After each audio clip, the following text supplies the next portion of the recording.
Şaropevçûn di navbera gropên çekdariyên Mertala Furatê bi piştevaniya Tirkiye çekdarên YPG yê ser PYD ve li Efrîna Rojavayê Kurdistanê di roja sêzdehan de berdewamin.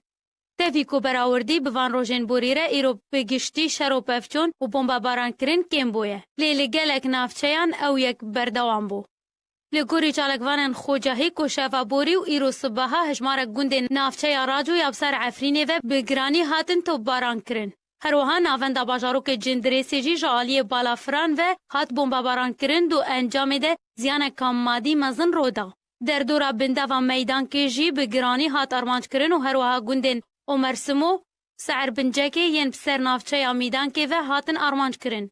Li navçeya Şerayê jî gundên Başmiraw, Basofan şêweyekî berfire hatin armançkirin. Duhijî her du taxên Tirindê û Eşrefiyê yên bajarê Efrînê hatin bombebarankirin û di encamê de bêhtirî 10 welatiyên sivîl birîndar bûn. Di nava wan de jin û zarok jî hebûn.